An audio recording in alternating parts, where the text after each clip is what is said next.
हजारीबाग जिले के केरेडारी प्रखंड के पगार गांव में बिरहोर जनजाति के 32 से ज्यादा परिवार एनटीपीसी की चट्टी बरियातू कोल परियोजना के पास बसे हैं। महज 50 मीटर की दूरी पर चल रहे खनन कार्य ने उनके जीवन को बुरी तरह प्रभावित कर दिया है।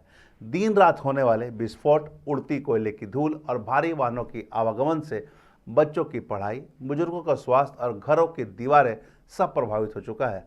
हालात इतने बदतर हैं कि लोग रात को चैन से सो भी नहीं पाते। स्थानीय शिक्षिका और समाज सेवी बताते हैं कि सैकड़ों हाईवा यहां से फैलती धूल न सिर्फ विद्यालय बल्कि पूरा टोला सांस लेने लायक नहीं बचा है। राष्ट्रीय मानवाधिकार आयोग ने इस पर संज्ञान लिया है। वहीं मामले को लेकर उपायुक्त ने भी सुरक्षा का आश्वासन दिया है। एक बार सुनाते हैं आपको बिरहोर समुदाय की महिला ने क्या कुछ कहा और जो स्थानीय वहां समाज सेवी वो क्या कुछ कह रहे हैं। सब कुछ झड़झड़ाता है, कैसे नहीं दिक्कत, बहुत कुछ दिक्कत है। कब कब होता है ब्लास्टिंग? 2 बजे होता है। तो क्या हो जाता है ब्लास्टिंग होता है? कैसा होता है यहाँ पर? ब्लास्टिंग होता है तो वही दीवार उवाल झड़झड़ाने लगता है। तुम लोग बोला नहीं किसी को?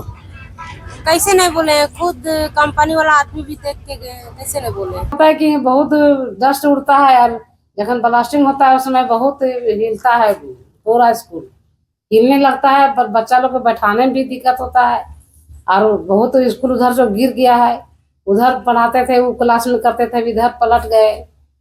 यहाँ पूरा फिनिश किए, अपना पैसा लगा फिनिश किए रूम में, ये सब केवाड़ी लगाए, प्लास्टरा किए पूरा। और यहाँ आन के बच्चा लोग के बैठा रहे हैं। जिस समय ब्लास्टिंग होता है उसमें बाहर निकल के पेड़ पास बैठाते हैं। जब से यहाँ कंपनी एनटीपीसी के द्वारा जो अलॉटेड था चट्टी बरियाती पुल बेंच, जिसका एमडीओ का काम यहाँ ऋत्विक कंपनी कर रही है। कंपनी जो खनन कार्य कर रही है वो माइनिंग रूल के बिल्कुल ही विपरीत कर रही है। माइनिंग रूल में जहाँ तक हमारी जानकारी है कि आबादी से कम से कम 200 मीटर की दूरी में रह करके ही उसका खनन कार्य करना है। लेकिन आप लोग देख सकते हैं कि हमारी दाईं ओर मात्र 50 मीटर की दूरी में खनन का कार्य हो रहा है। और ये जो जनजाति हैं, बिरहोर जनजाति हैं, ये लोग थोड़ा खाने पीने वाले जनजाति हैं। ये लोग जैसे तैसे खाते पीते हैं और यूं ही सो जाते हैं, जिसका परिणाम ये होता है कि जो धुलकन उड़ता है।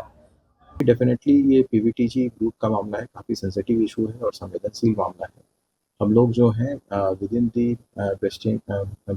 जो लॉज के जो फ्रेमवर्क है उसी में रह करके हम लोग अभी फ़िलहाल जो है उनके सेफ्टी और इश्यूज़ को हम लोग देख रहे हैं।